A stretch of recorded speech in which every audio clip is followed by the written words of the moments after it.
All right, here's my problem with capitalism. It incentivizes the pursuit of commercialization over craftsmanship, money over mastery, and it's especially prevalent in the West, but it's not like that everywhere. So let's go to Japan, a country known for its intricate attention to detail in its art, its technology, and its food. Specifically, let's dive into this story of an 85-year-old chef named Jiro. Jiro's dedication to sushi transcends mere food preparation. It's an art form, and he is its devoted artist. We just watched Jiro Dreams of Sushi, one of my favorite documentaries of all time. It's a story of a man's tireless pursuit of perfect deliciousness. But is the story really just about sushi? To us, it's more. It's about the culture of work, reverence of mastery, collectivism versus individualism, parenting, psychology, and the creation of art itself. If you make it to the green room, let us know, and check out the description to know what we're watching next.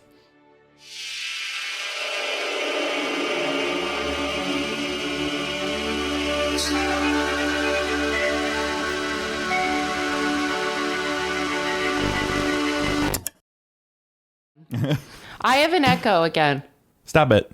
From what I remember, this has happened to us in the past, and the recordings were never affected, so I think we're good. I think, Katie. Chris, do you hear this? Katie, Hello? No, I think. Like, are you hearing yourself? Yeah.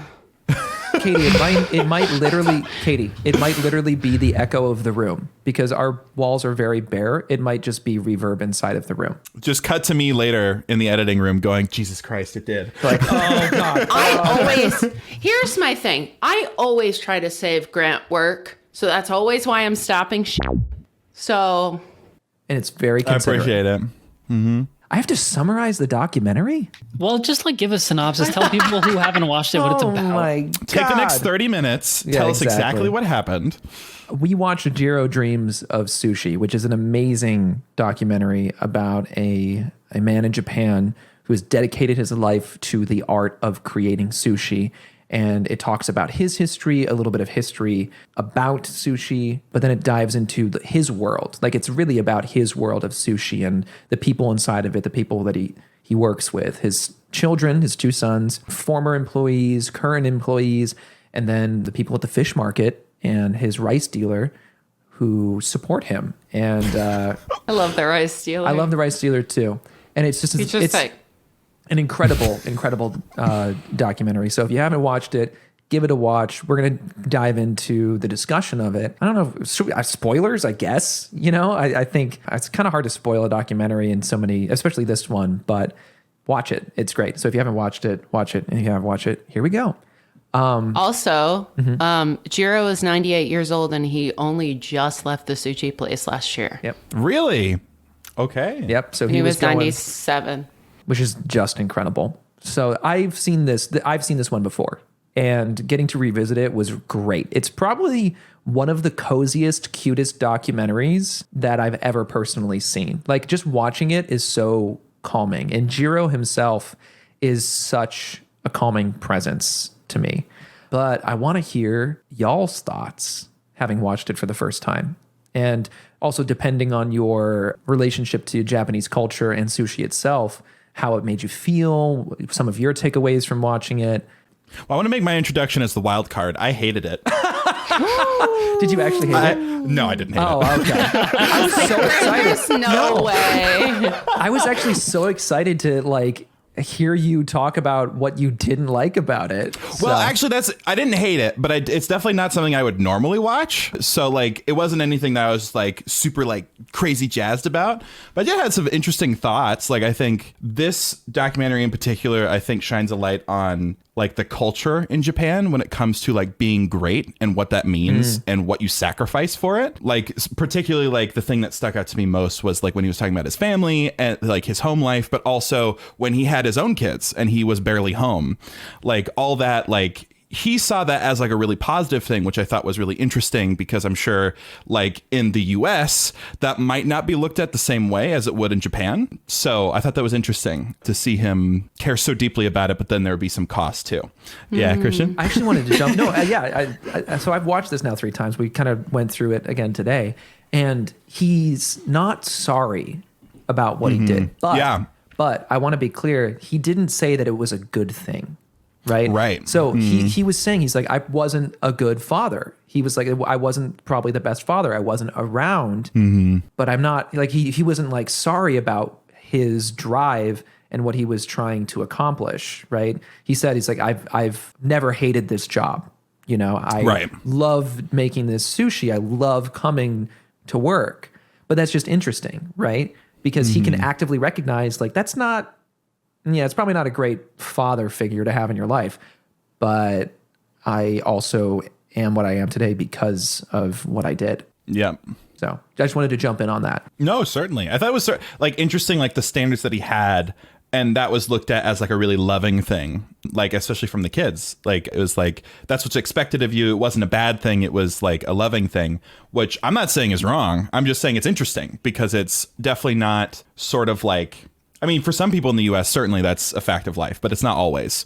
Like there's a lot more emphasis, especially now, is work-life balance and all that. But yeah, I thought it was interesting, especially like you said, the comparison between his own father and his relationship to his parents, and then how that affected his relationship to his kids. I thought that was really interesting. I think he's really smart when it comes to executing craft, and it's beautiful how I thought it was so cute when he was like, I dream. I wake up excited about like what I'm going to make. And like, I love that. Yeah. Well, when it comes to the title, I never realized until after watching this documentary that it was like dreams was, they were literally describing that this chef dreams about sushi. What I thought it was originally was like Jiro was some kind of adjective or something. And it was just like Jiro Dreams of Sushi. Oh, like Jiro Dreams. Like, oh, he's having Jiro Dreams. Oh, exactly. That's cute. Yeah. That's incredible. I loved the reverence that his children have for him, and just like the people in his life had for him. I kind of want to, I don't want to go too far into this because this is just going to kind of jump into me doing my little like takeaways and analysis on what this means to me. But just like that sequence when they took their trip, I forget where, but they took the trip to the graveyard and they're honoring. It was back to like where he grew up, basically, I think. And they're doing that ceremony with the water. And his son is the one doing it. And Jiro's standing there. He's like, I don't know why I visit them. They weren't there for me. And his son is like, come on, Dad. Like, Yeah. you shouldn't say that in front of our ancestors. Like, that's not good. But Jiro was just like, he saw it so plainly. Everything. I mean, like, his whole mantra is like simplicity. And to like look at something simply. And even with that, it was just like, I mean, they weren't there for me. They didn't really do anything for me except send me forward and give me a drive and basically say that there's no returning. The casualness with which he like drops his trauma on people is like wild. He'll say it in the most casual tone possible. And you're like, Jesus Christ, dude. That's what you went through? Oh my God. Yeah, he's like, I left the house when I was 9. 9. And I went, Bro. that was crazy. I wanted to highlight something Grant I was still said, pooping which my was, pants at 9. we know. We know. Anyway, Grant had said something about expectation that I think is really interesting, and I want to talk about that and reverence. And I think it goes back to what Chris was just saying as well. I think there's an expectation generationally of like continuing your father's work. I could talk about this more in my sort of segment. I think expectation is huge. Like the boys, when they were talking about the two boys taking over the restaurant and if there would be competition there, immediately the older brother was like, it is the older brother's duty to continue the line of work, like to take this over. So there is an expectation there. And I think that's really important in Japanese culture. And then simultaneously, there maybe is this expectation to be reverent towards your ancestors, but Jiro's like, well, f*** you guys, like you did nothing for me. But at the same time, his son is going, no, Dad, we need to respect our ancestors. Reverence is also huge. But it's so interesting how you see this man who is so, I would say so traditional in so many ways. And so I feel like he has expectations for himself and everybody under him and the different merchants that he goes to. But at the same time, he's also defying these traditional values by being like, why am I honoring my parents who did nothing for me? But yet lives his life in such a reverent and I would say like very Japanese way. Yeah, absolutely. Totally. Did anybody else have anything else from the documentary kind of stick out to them? Here's what stood out to me about the documentary itself. the first thing was like the montage sequences. So, you know, there's like all the usual documentary stuff, and then the filmmaker just goes into like these 2-minute sections where it's like music and visuals, and you're just entranced. And those were freaking amazing, man. Like, I think one of them was just like a day in the life of Jiro when he's like traveling throughout, like going from work to home and stuff like that. Another one was like at the kitchen itself, showing everybody like cooking, stuff like that. I know, like, they're like, yeah, constantly like, Or when the camera was like spinning around the kitchen and they were all like moving around. My favorite one of those was the fish market when they were doing the auction. Yes. my God, it was that so sequence sick. is so off. Like it's amazing. Even down, I said this to Katie today as we were rewatching it, and this is just something that I noticed inside of the film too, is that everybody, like, technique is almost like everything. And it's like you can see it in everybody who's working in the kitchen. You can see it in everybody in the fish market, right? Just people going about their day-to-day life, doing their thing. There's always some kind of like technique. There was, in the shots leading up to that, it was a food stall, and a guy was like serving soup. And you just watched as he like tipped this ladle like so precisely, going around 4 bowls to get like a nice even amount of soup. The dudes who were like labeling the fish after, goodbye Grant, after What? after the auction closed, they were like and then they would just like slap it in a certain way. It was just like boom, boom, boom. And the fish auctioneers did that like bow before it together, and then they jumped into it, and they all had this like method. There's method and precision and technique to everything that those people did in their jobs. It showed that so nicely in all of those different montages that we watched inside of the film. Yeah. I also love the montage of when you're looking in the mirror of the car and he's going to, I don't know if he's going to the fish market at this point, because I think he biked to the fish market, but there's one point where he's in the car and he's like, people are expecting my dad to retire and me to take over and all the pressure and everything. But when you're in that car, you just see the buildings passing behind. And it reminds me of like being a kid and being on like all these bridges in New York, like going from New Jersey to New York. And that's all the like interesting sort of infrastructure that's built up. And you can, like, if you're laying down, you see it pass by in an interesting way. But in the mirror, you could just see it running and all the different architecture and everything. It's so sick to watch. It's just so cool. Yeah.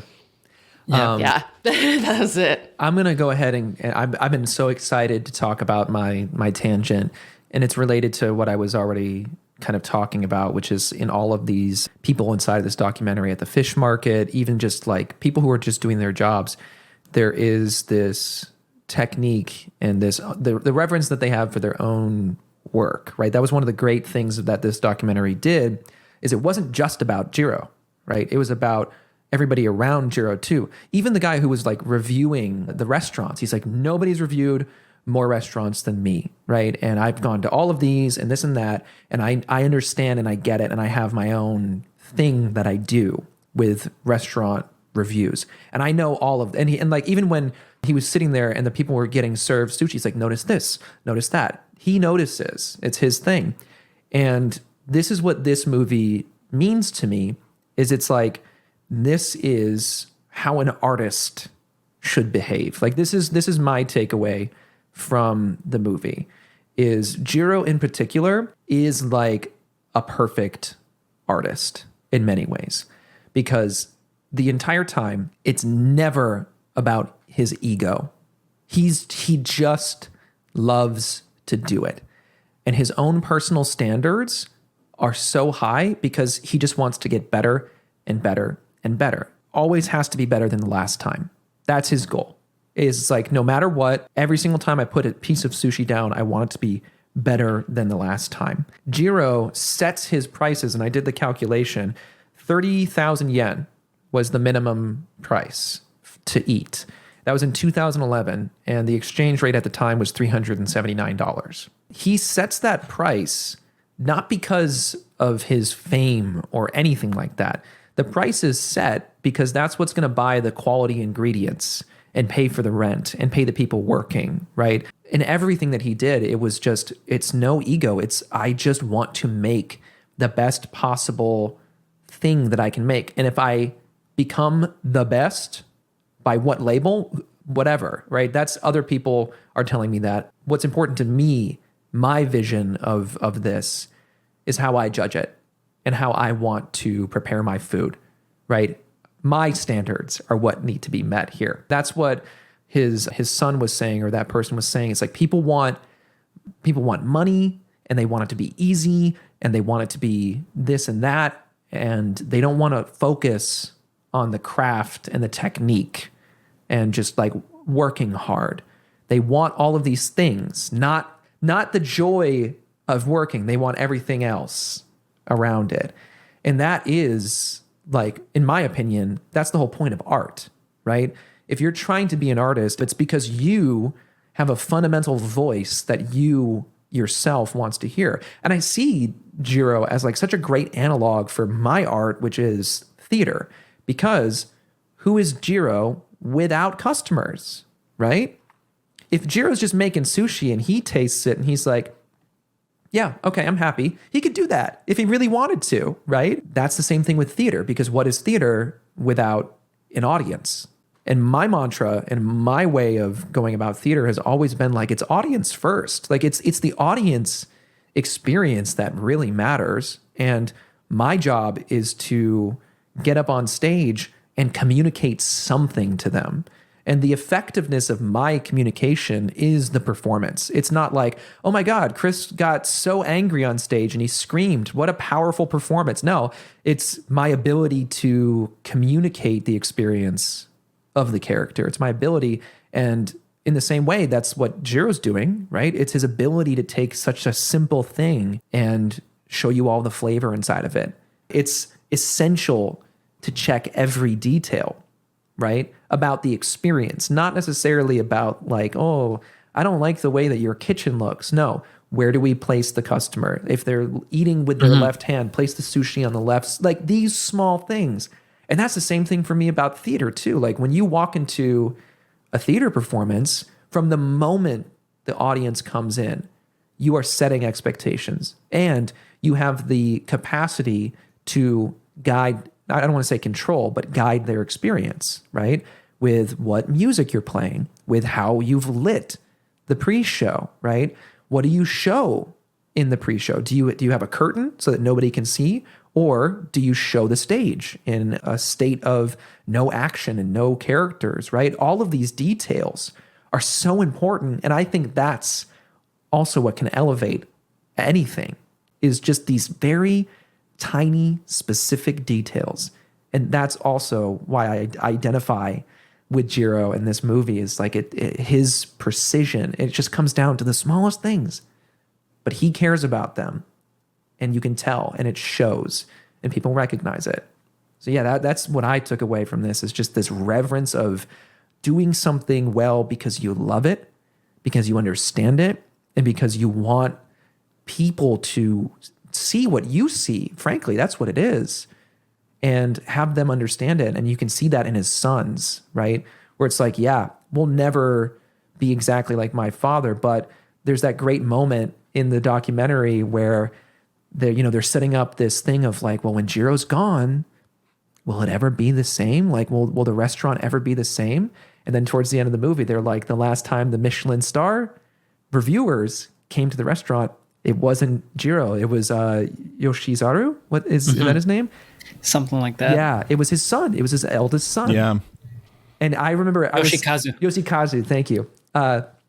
Katie was sitting there, and I was so excited. I remember this moment from it, and I was so excited to watch her reaction because it happened. It was Yoshikazu, and she went, I was like, yeah. It's great. It's a great feeling to like see it also, like, yeah, it exists. It's a little twist beyond Jiro, this idea and this reverence and all of that. So yeah. But it's such a big deal too. Like, I used to work in designer retail, and you would like get the secret shopper, and it's so different, but like, who gets a secret shopper? Like, you get all these ratings, and even if like when I worked in restaurants as well, like one of the owners would come and you wouldn't know, and they would go through this thing, and it was basically testing your skills. And the Michelin star, obviously, it's this like huge prestige. And I think we were reading that they had lost their Michelin stars just because it wasn't as accessible for people to get into the restaurant because of the demand of the reservations. I might be wrong. To have that experience, and I know how much pressure that is. I mean, I can't even fathom the level, but I understand the similarity of like different experiences I've gone through, and to have it be like, but it was actually the son. It's like, he lived up to it. It's so crazy. And then to know after when we searched it that he has taken over the restaurant, it's just like, wow. I mean, you don't know when it's going to happen, but there was one point in which he had to step into that. And they say the training is rigorous. It's 10 years. 10 years. And 10 like, years before you can even make the egg sushi. Like that's Right. what, you know what I mean? But I want to eat that thing so bad. and it looks that, so good. I forget the guy's name, but like his own experience of like, but this is it. Like I felt so happy that I cried, right? When I made the egg sushi.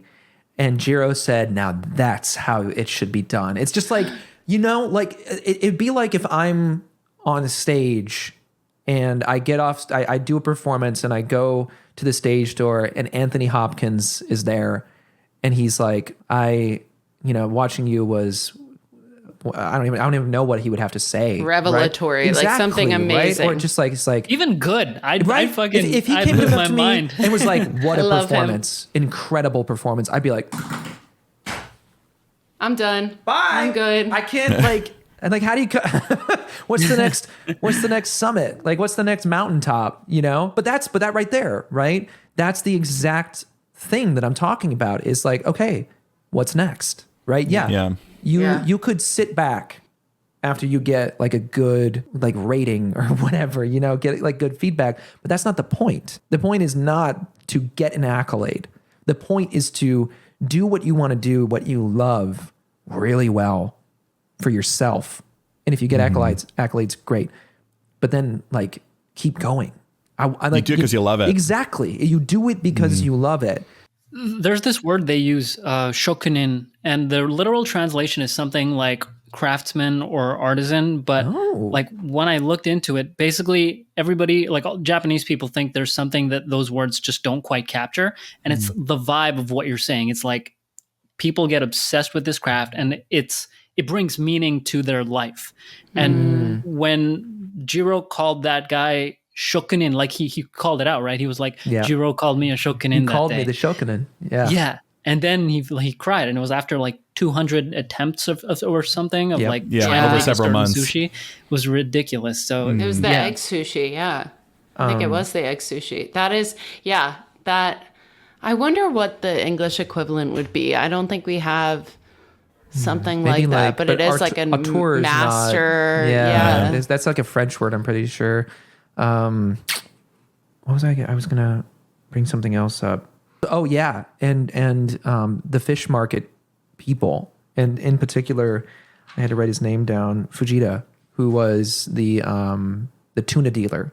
He's like, I'm an expert in this. I know exactly. And it's like the time and patience in these people to develop their crafts. And I think that all of us in our day-to-day life can experience this to a certain degree, where it's like, you just like know by touch or by feel or by like whatever you, right? Because Katie, for example, you really like fashion, and you worked in a designer store for quite some time. When you're on the street, you can look at somebody and you can kind of tell like, wow, that like they're wearing like a really nice quality dress, or I even be able to recognize the design, like the designer, right? And that comes from your experience and you building up years, quite frankly, of working with those materials in your hands and things like that.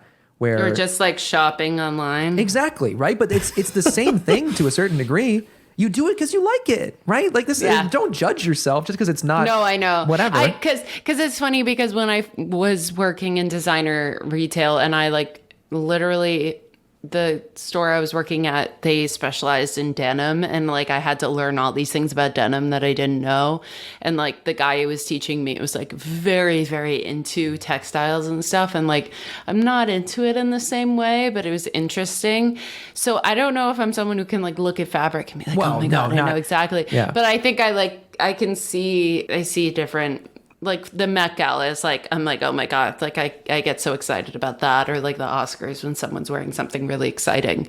I like get very, very thrilled about those events because I'm like, okay, here's someone who like wore this incredible thing and it fits really well, blah, blah, blah. And the tuna dealer in particular was just like walking around and just like placing 2 fingers onto the tuna. Like the thing he's trying to do is predict taste based on touch, which is ridiculous. Like Right. using one thing to predict another. And then taking the flashlight and like shining through to see like the consistency of it. There was one moment where he walked over to one of the fish and the guy like he tilted the fish up for him to like put his finger on and he looked at it for like literally half a second and was like, no, not good. He literally was like, not good, and walked away. My favorite moment was like right after that, I think, when he was like, everybody was like looking at the fish and he was like, none of these are good.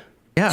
He's I don't like any of these. None of these are good. And I was like, whoo. And everybody's like working, blah, blah, blah, like doing their thing. And I'm like, damn. Imagine being one of those fish. Yeah, I was thinking the same thing of like one day you're just not like good swimming enough. around and then you're like, You're like, And- I'm just not a good enough yeah, piece exactly. of tuna. So a question that I wanted to my pose fear. to everybody. My fear every day. I'm like the fish wait, that that's isn't. your To be on fear? an unacceptable tuna. Your fish fears. Katie, That's my nightmares fear. of being in Yeah. Jiro Sushi. I'm like sleeping. I'm like, I'm not good enough. I'm not a good enough piece of tuna. That's so funny. Oh my God. Yeah. That would be one of my fears. For sure. Do y'all, and this is something that I was thinking about I remember thinking this when I first watched it. Because when we talk about like people who are obsessed with their work, the question comes up is like, is the obsession unhealthy? Grant, you kind of touched on this where it's like, yeah, it affects the people around him. And he even said, right, this kind of level of detail, is it too much to a certain degree? I think that's interesting because I have a bit of a psychological background, and part of when it comes to therapy or when it comes to diagnosing somebody with something, the important thing, not just if it impairs someone or if it's causing distress, it's also cultural. It's really important to understand somebody's culture before you say something is a disorder or is a problem. So for instance, it's tough as an American to look at Japanese culture because they are very work centric. I mean, the US is, but they are like on another level. And like, yeah, you can point out some problems with that work centric, like they have a higher rate of suicide, for instance. But also I can't go in without having done my research on their culture and say, yeah, you're doing, this is bad. You need to stop doing that because I mean, some people get a lot out of it. Like it helps them get through stuff. So I would say it's what the culture values, right? Because there's individualistic, which is what we are, and then there's collectivistic. Is that the right word? Yeah, collectivism, which is the majority of societies, is that. So I think it's probably got some good and bad. Personally, if I were to say anything that might have been too much, and like you said, that he might have been a bad father. Yeah. Like if there isn't other people for it to affect, if he's happy, he's enjoying it, he's getting everything out of it, it's not impairing his day-to-day, whatever. But if it is affecting his marriage, if it's affecting his kids, then that might be a problem. Sure. But Sure. Yeah. I mean, I was going to say no, Mo, you should continue because this is actually what I did my tangent on. Oh. So Yeah. All right. The interesting thing about his relationship with his dad and then with his son is that it's kind of a different flavor, right? Like with his own dad, his dad was absent and then like died early and was just completely absent from his life. And in this case, within the cultural context of Japan and them really valuing work, I think he was almost able to justify, I think one of you guys said this earlier, of like, he's basically teaching his children the values of Japan, right? Like oh, working all day, this is a valuable thing. And so if I set that example for you and you become like me, I'm actually doing you a favor almost, which is interesting. Yeah. I really want to jump on that because that's something that I wrote down. It's the last thing I'll say in regards to my tangent is that it's almost as if he did what his father did, but in a more loving way. I mean, and you can literally see that in the way that he literally talks about his dad. He's like, I don't care about his, what did my dad do for me except kick me out of the house? But his sons are still so active in his life and revere him and love him. And you can see that. You can see that there's, of course, a level of like tension in the relationship or just like, yeah, my dad was never around. I didn't really want to do sushi immediately. But the thing that I wrote was in regards to when his youngest son was going to go start his restaurant is like, I could see, Jiro said, he's like, it was not like, all right, I'm going to put the boat down and I'm going to kick your ass out the door. It was like, I could see that he was ready. So I gave him a gentle push, but I did say there is no turning back. That's what happened to him, is that he was not given an option. And I think that that's really beautiful in many ways.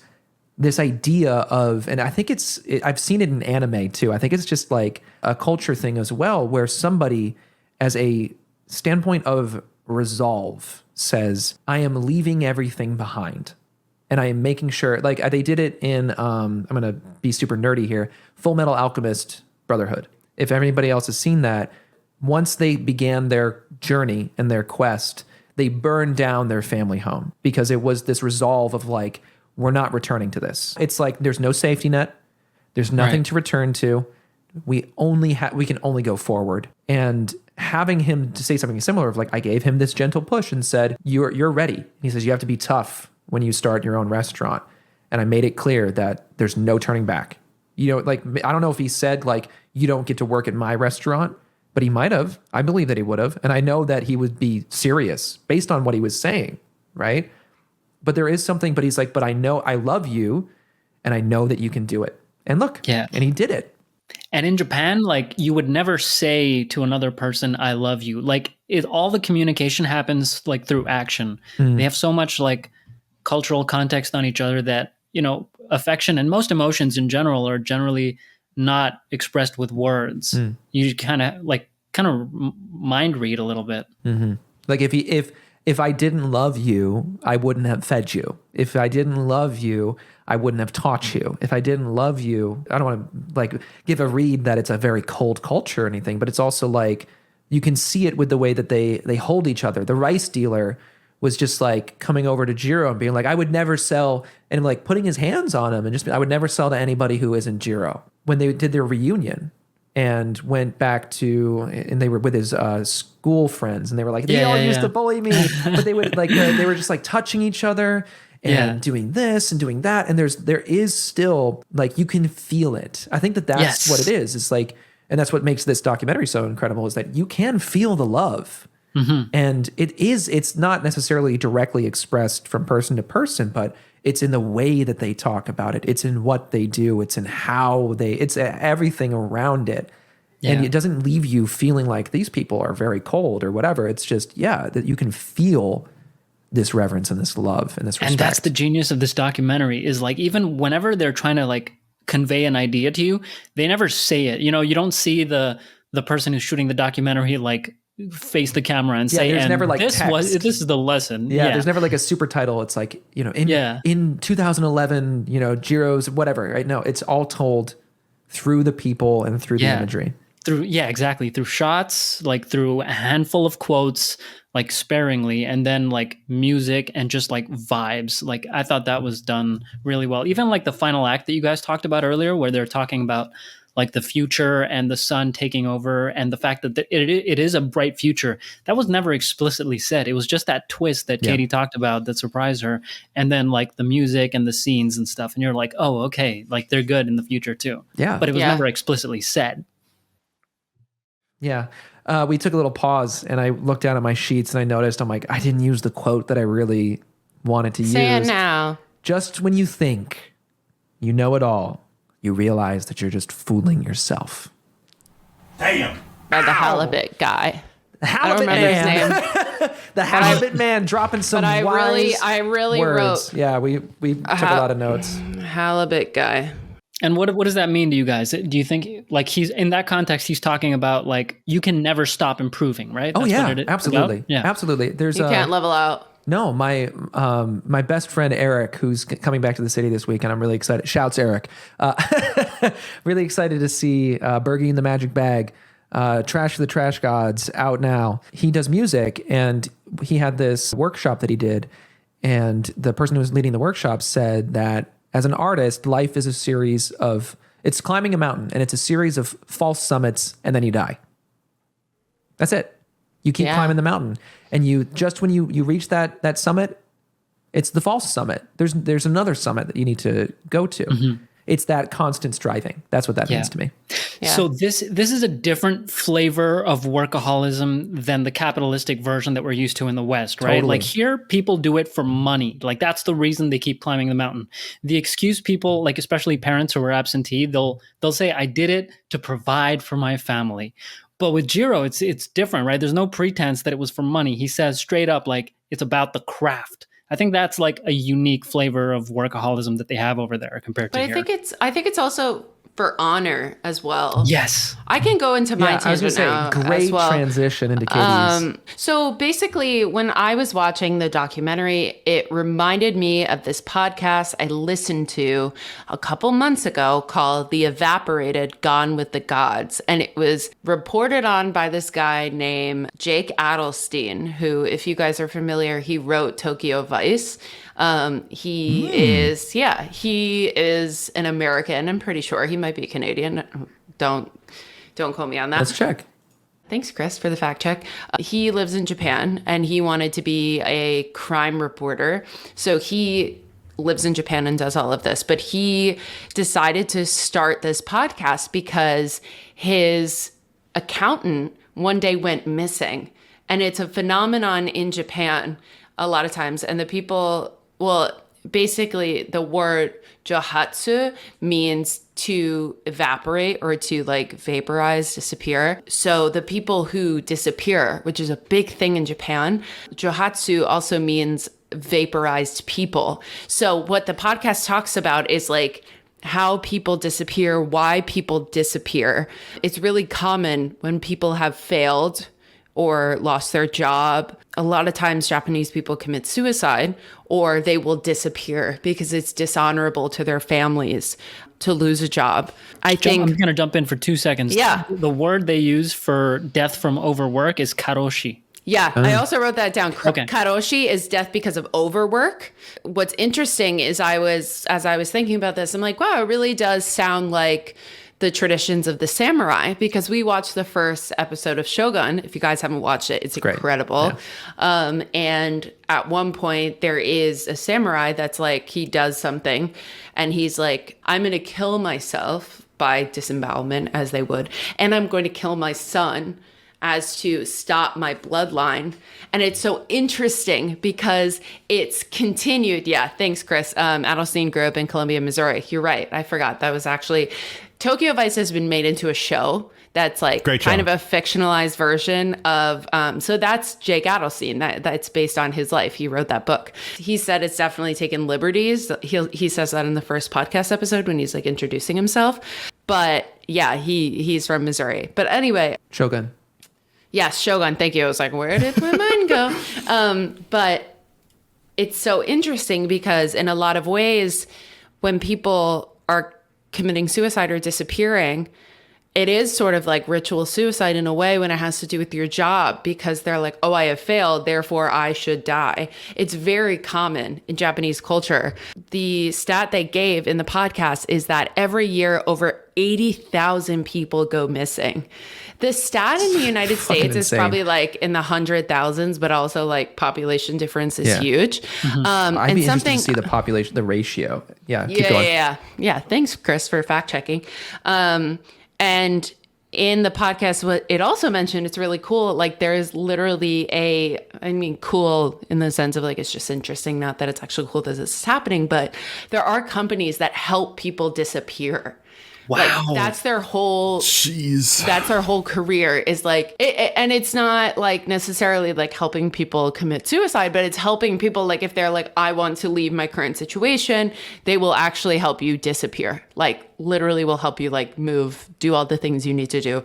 And something when I was going down this tangent for myself that I thought was really interesting, because I think how I'm tying this back to the documentary is that I think Jiro is the perfect example of the Japanese workforce system working well. I think he's someone that's found his niche. He's very happy. He said in the documentary I wrote down, I feel ecstatic all day, when to quit the job that you work so hard for. I've never once hated this job. I fell in love with it, with my work, and gave my life to it, which is not going to be true for everybody just by nature of human beings.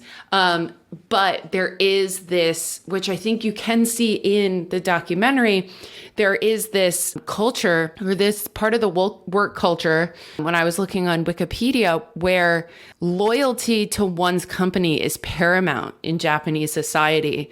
And sort of like you were saying before Mo, that like it is sort of a collective society. Yeah, we're like working and maybe the work-life balance is terrible, but it's of service to the company. A lot of times it is of service to these like huge, massive corporations, but you have a position within the company. And something that's really interesting that I found is that what's part of this work culture is something called the simultaneous recruiting of new graduates, where companies will hire new graduates en masse as they graduate from school.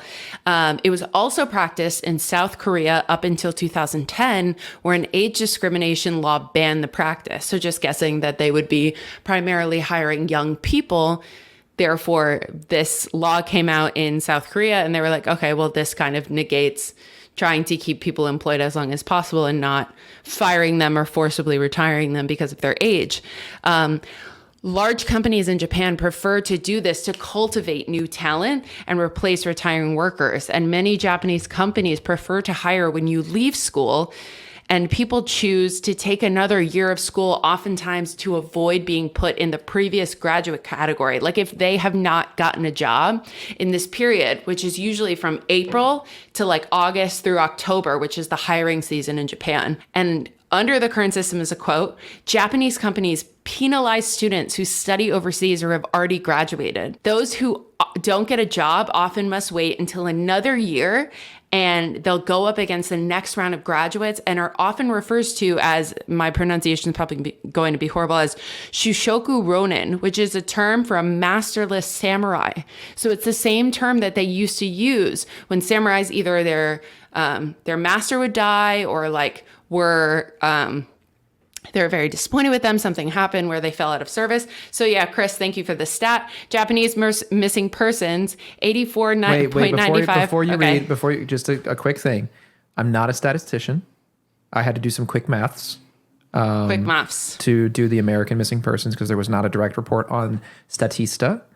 Because in 2022, there were 546,000 missing people. I rounded up to 550,000 just for quick maths, right?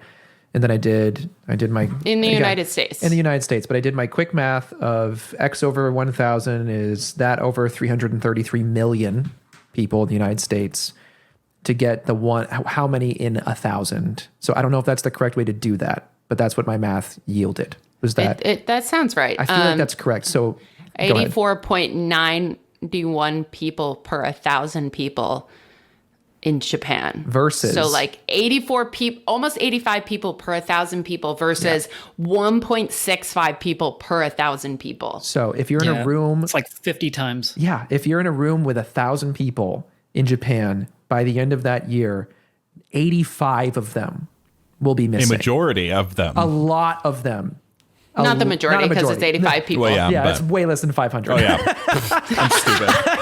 You're not stupid. Jesus. It's okay. It's not but 850, it's a lot of people. It's a lot of people. It's nearly 100 people just like gone. Yeah. As opposed to in America, 2 people. That's crazy. It's really, really common. It's so interesting because this term Ronin, I'm pronouncing it wrong. I'm definitely sure of it. It's similar to a drifter or wanderer. So it's interesting, like I said originally, that we're tying back to the tradition of the samurai and how if you disobey your master, you do something wrong, you would kill yourself, you would disembowel yourself, and in some cases, cut off your bloodline so it doesn't continue, and how it happens today. And it's interesting, if you're a student and you don't immediately get hired into one of these companies, you're considered a masterless samurai again. Wow. And many times, according to the nonprofit group Life's Link survey conducted in July of 2013, so 10 years ago,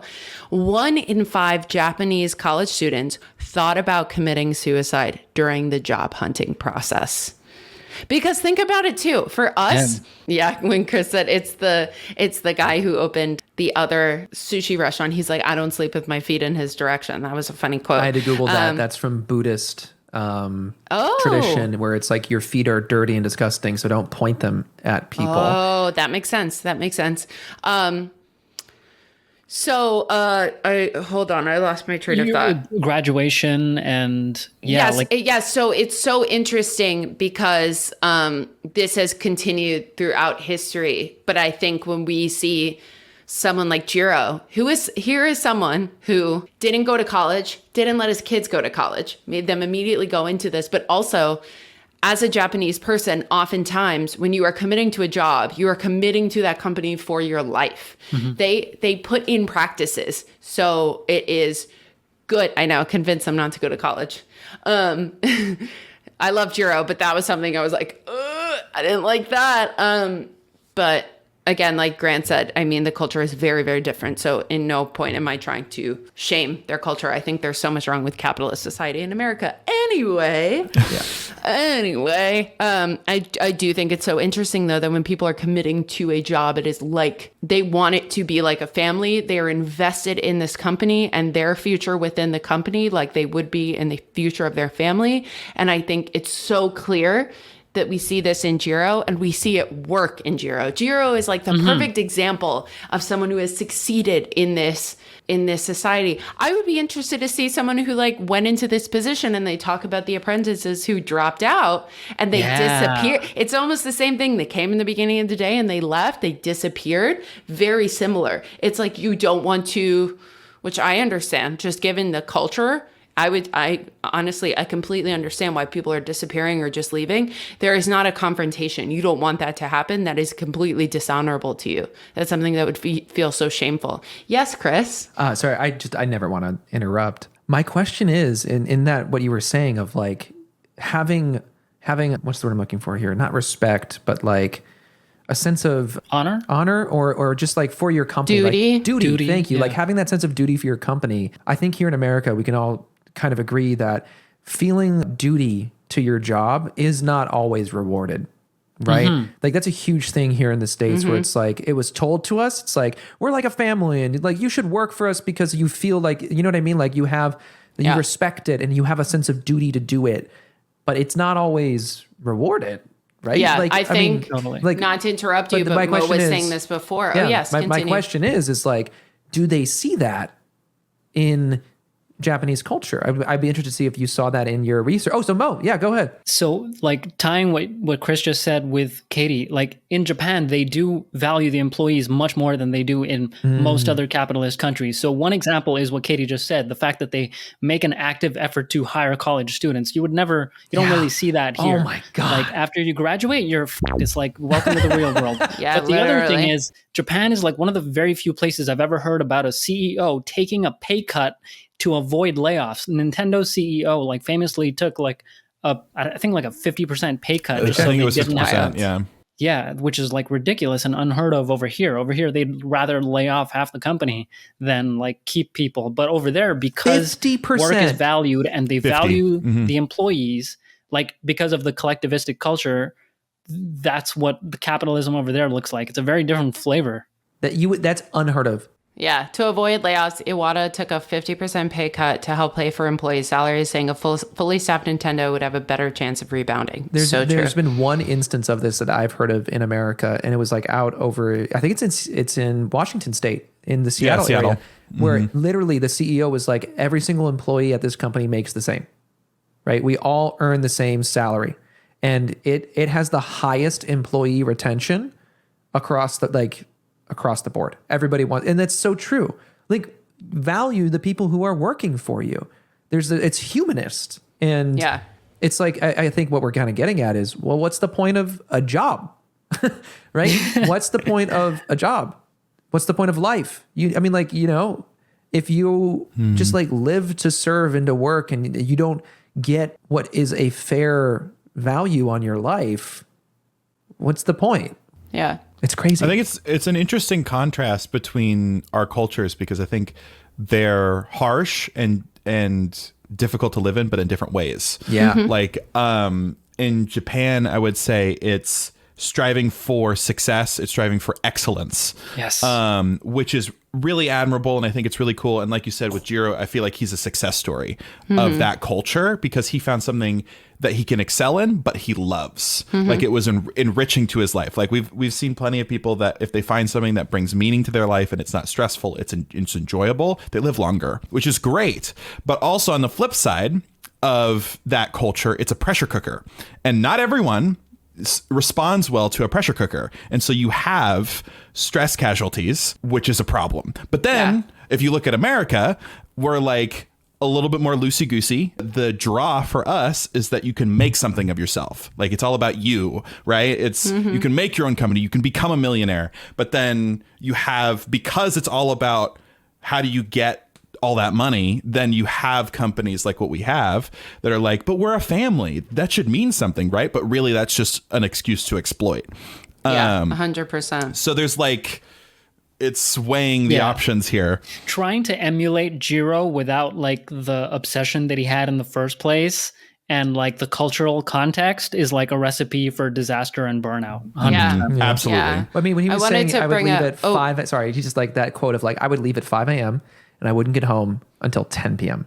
Yeah, when his son was like, "Who is that man sleeping in the bed?" There's a strange man sleeping on the couch. Crazy. It was so cute the way he like delivered the story, but it was really crazy. Yeah, I mean, again, that's from our perspective, though. That's from like our Western perspective. Absolutely. But I think also these people exist in the United States. It's very similar, that just the goals are different. I was talking to my massage therapist today about how upset I get about trash being left everywhere because we live in New York, and how I've heard that it's so different in Japan. Like, there is this like reverence to space, and everybody like cleans and takes care of their trash, and it's much cleaner there. But that seems to be on the basis of like collectivism, while here, like we were talking about, there's individualism. And I think you can have someone who's working like Jiro, but maybe he's working for different reasons. Maybe it's like Grant said, to start his own company, to become a millionaire, to be this like self-made story. I think there's also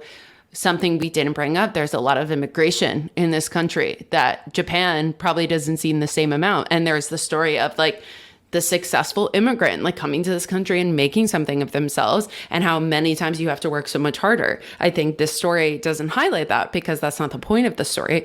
But a lot of times we'll see a similar work ethic in someone like that we see in Jiro. I just wanted to bring up something. When I was looking at the Wikipedia page for the Japanese work culture, there was the two bases of it was the simultaneous recruiting of the college students and also lifetime employment. And permanent employment is work for an employer in which the employee receives payment directly from that employer. And permanent employees do not have a predetermined end date to employment. In addition to their wages, they often receive benefits like subsidized healthcare, paid vacations, blah, blah, blah. It's so interesting because in Japan, they say they do prioritize their employees in this way. But a lot of times I forget where I read it, where it's like taking sick days is not, it's seen as like very, very unacceptable. And Jiro is the same way. He's saying like, people are like, yeah, he only takes off for funerals. He'll keep the restaurant open. He doesn't like the holidays. He like does the same routine every day. And I think, I wish we could see someone in the documentary, we could see that contrast to be like, okay, here's someone who is sort of a victim to the system. And they have decreased the working hours in Japan. That used to be more of a problem because of labor unions. They have pushed for less working hours. It said in 1986, the average employee worked 2,097 hours in Japan. I think that's a year, compared with 1,828 hours in the United States. By 1995, the average annual hours in Japan had decreased to 1,884. And then in 2009, 1,714. So it has decreased. Wow. But they have to have the average Japanese worker is mandated to have 10 to 20 days of paid holidays per year, depending on the number of continuous years worked at the company. So you're also incentivized to stay at the same company, which I think is really interesting too, because I've been talking a lot about in my life about layoffs currently and severance. I wonder why. Yeah. But a lot. No My parents. comment? No comment. My parents were saying to me, they're like, it's very common to have your severance be equivalent to how many years you have spent at the company, and not to have an overall agreement. Mm-hmm. And Incentivize loyalty. Yeah, it's incentivized. Yeah. Oh, and this is another thing. It says Japanese employment protection is unique and dynamic compared to other nations.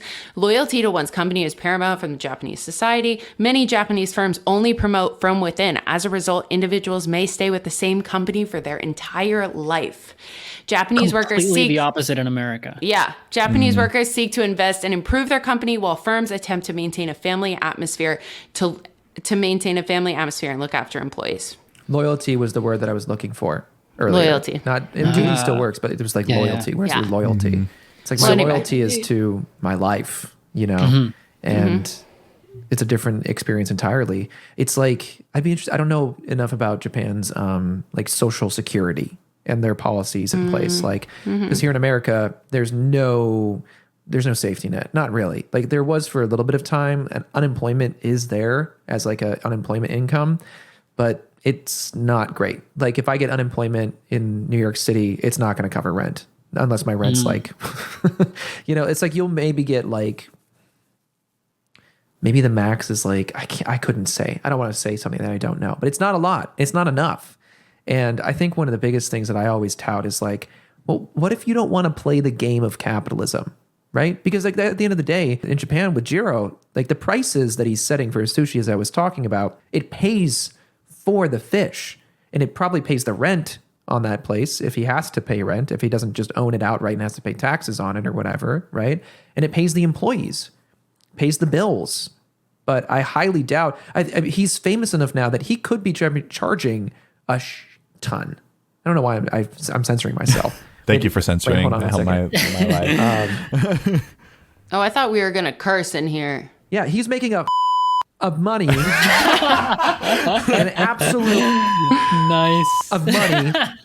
Oh, this is great. I don't even need to edit myself. No, but he could be making a bunch of money. $300 for a meal is a lot. Like it is as the guy who was reviewing the restaurants would say, it's like, that's a lot of money. It's for a 15-minute meal. And that way it's the most expensive restaurant in the world, but it's worth it. And you're not paying for the experience in a traditional restaurant sense. Like there's 10 seats and they said the bathroom was outside the premises. Yeah. This is not a fancy place that you go to have like a luxury experience. There is an experience. It's just a very different experience than what Yeah. you're used to. Yeah, it's A not a luxury Gordon experience Ramsay. for your tongue. Yeah, it's a luxury, but it is a luxury experience. But it's not Yeah. like when you go to It a is. Gordon Ramsay restaurant, you're paying a premium because it's Gordon Ramsay, right? Right. When you go to Jiro's restaurant, you're not paying a premium because it's Jiro's restaurant. Right. You're paying that much because that's what it's worth. Yeah. Right? And that's incredible. We don't see that a ton in the United States. I'm going to speak to a place in New York City that's no longer active. It closed down and it good. It was called Carthage Must Be Destroyed. That It closed place, down? It's done. It's closed down and good riddance.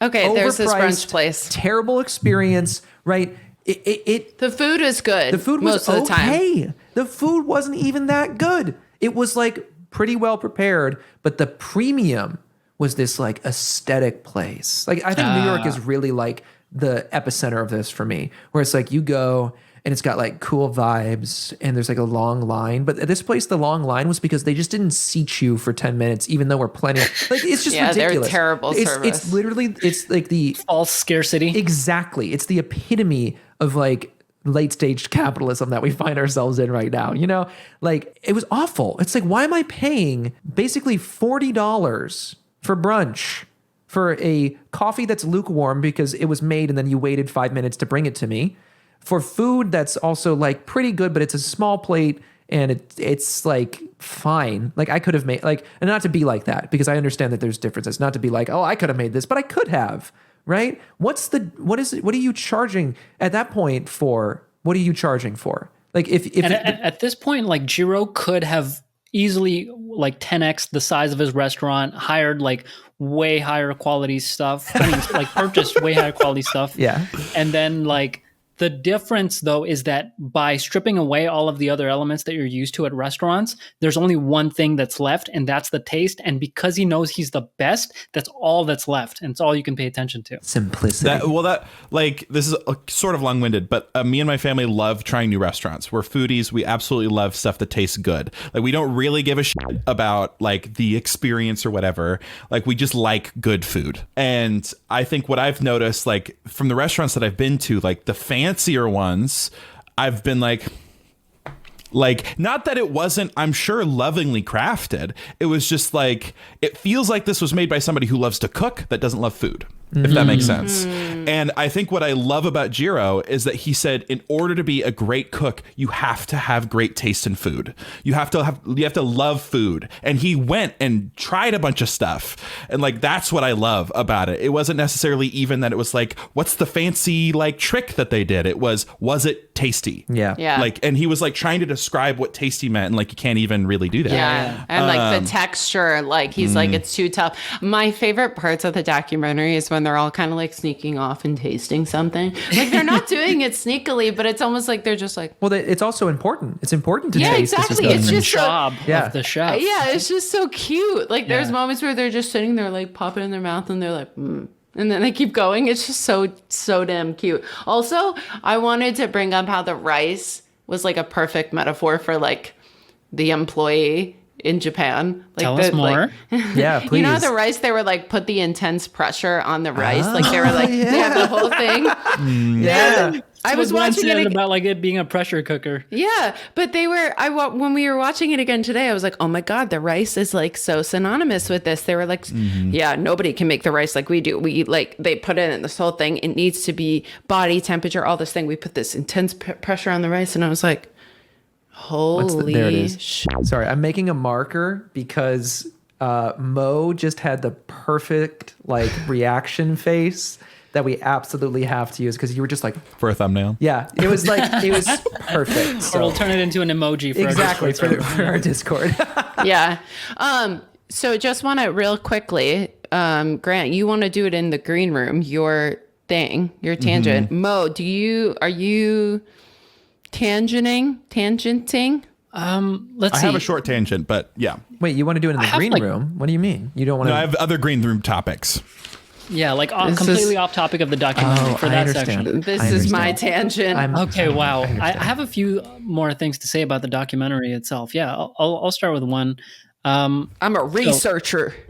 The vibe that they captured was really interesting to me, because this documentary was made in 2011. 2011. But to me, it felt like it was depicting a period of time that was before. And it's a very different take, or like than other depictions of Japan that you might see if you watch like a Japan vlog on YouTube, for example. Like it was very non-commercial feeling to me, almost like it was. And part of it was that there was no phones or computers in sight. That's one thing that I noticed.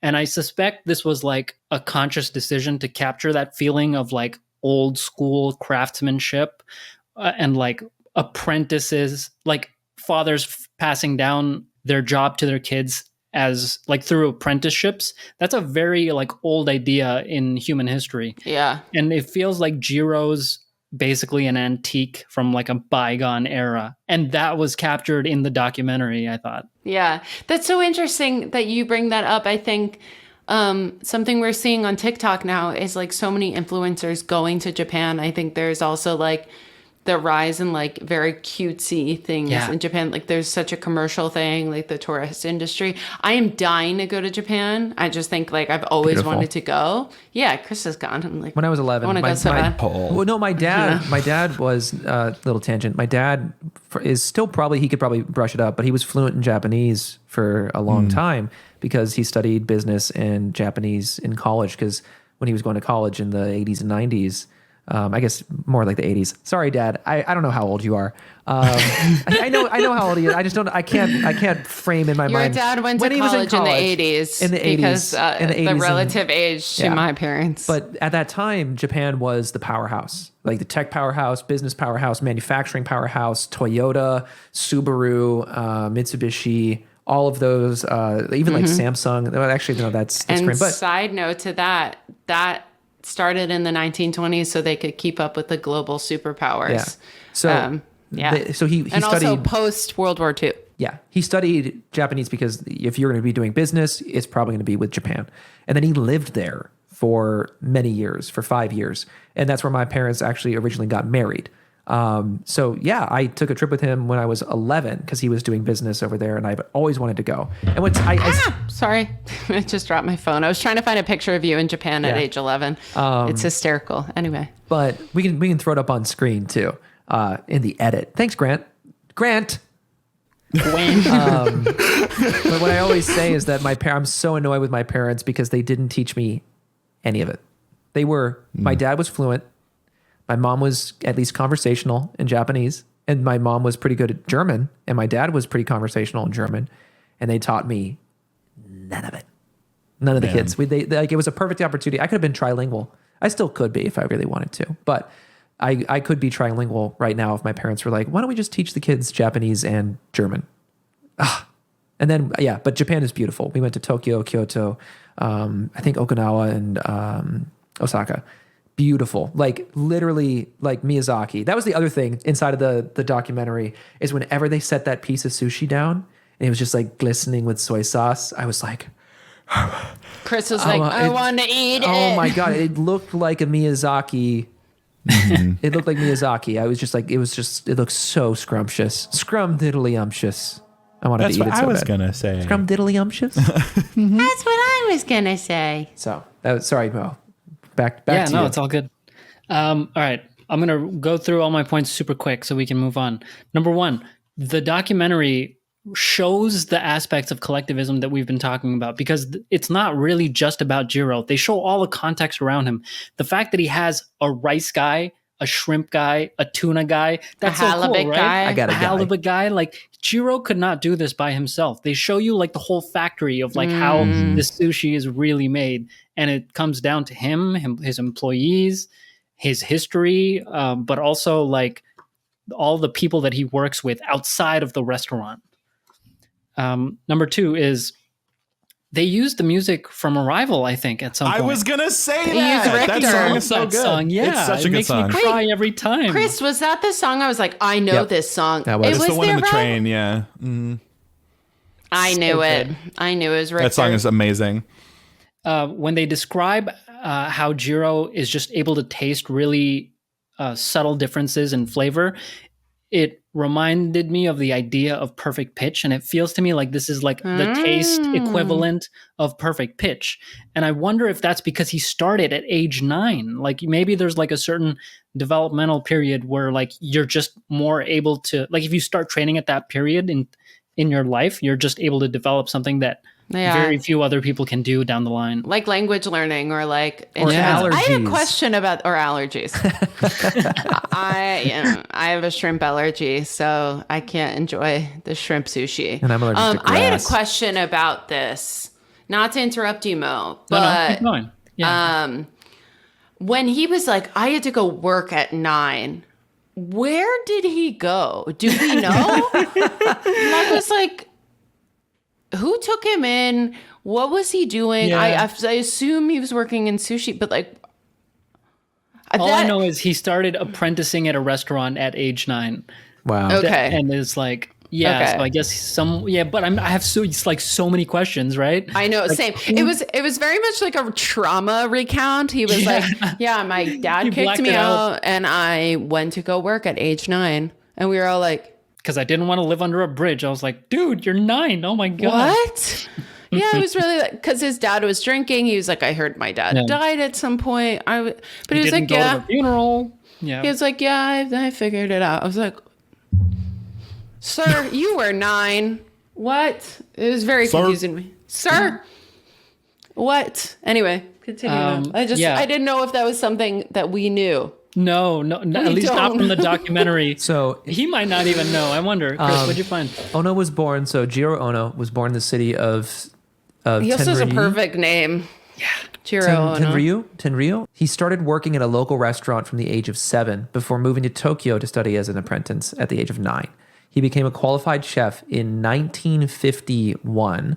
So he would be 26. And then in 1965, I need to become a sushi chef now. In 1965, he opened his own restaurant, Wow. Sikuyabasha Jiro, in Jinzu, Tokyo. So it's in Tokyo. Yeah. It's in Tokyo. Okay. Yeah. The difference in high performers, the way they're depicted in Japan is very different to me than the way that they're depicted in the West. If you look at a story like Suits, Mike Ross is just naturally fucking talented. He has eidetic memory. Sherlock Holmes, House, all these guys, they're just like, they just have something genetically built into them that nobody else can ever replicate. But then you look at Japanese stories, including like anime, but also Jiro's Dreams of Sushi.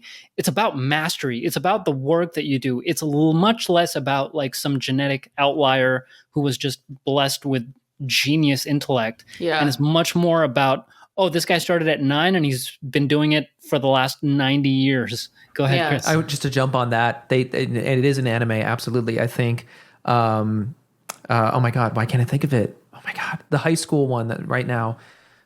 Anyway, My Hero Academia? Thank you, My Hero Academia. The entire plot of this is that there are 2 kids, and one of them is literally naturally born with gifts, and he's incredible just because, and the other one is not. And then he's given the opportunity, and he has to work to master his skill, and he starts to surpass the other person. Yes. Right, and then Avatar: The Last Airbender. Kind of. It's not exactly like that. No, I know. I just had the thought though of like there is this like supreme person, but then like a lot of it is people like mastering, yes, otherworldly, but skills. It's a lot about mastery. It literally is. It's literally exactly what we're talking about, where it's like he wasn't born with it, but because he just works so damn hard. He like in the show, he's literally breaking the bones of his body trying to master his skill. And then he does. And he surpasses those who are like naturally born. And then those people are like, well, I don't want him to surpass me. So then they start working harder. It's all about that hard work. Just wanted to jump in it's there. so true. Yeah, and like I suppose it's a reflection of the values of each culture, you think? Totally. Yeah. What do you think? Oh, 100%. Well, it reminds me of Dragon Ball Z. I think like he constantly was talking about breaching the next level.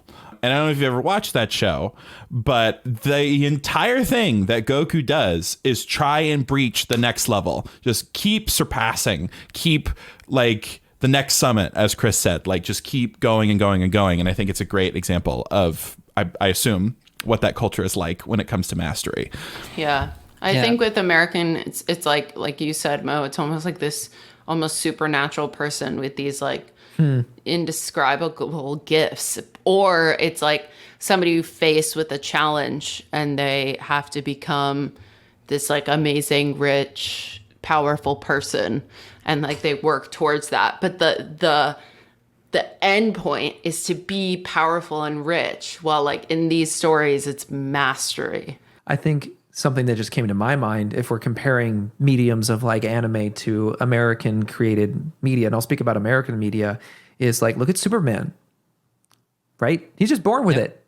Yep. He's a 6'5" strong white man with a nice jaw and superpowers, and he just had it. America. He's always and then had it. Batman, and then Batman is just a genius, money. Well, you know? yeah, but he had a tragedy in his life that he had to overcome. I think it's Yeah. like the Batman's story of the hero. Batman's a little bit different in that way, though, because I think that also just kind of comes down to the various. I'm not going to say that. But that's what I'm saying. It's the two different American. Sure. There's many different like tropes, but like the person who's born with it and the person who has overcome hardship.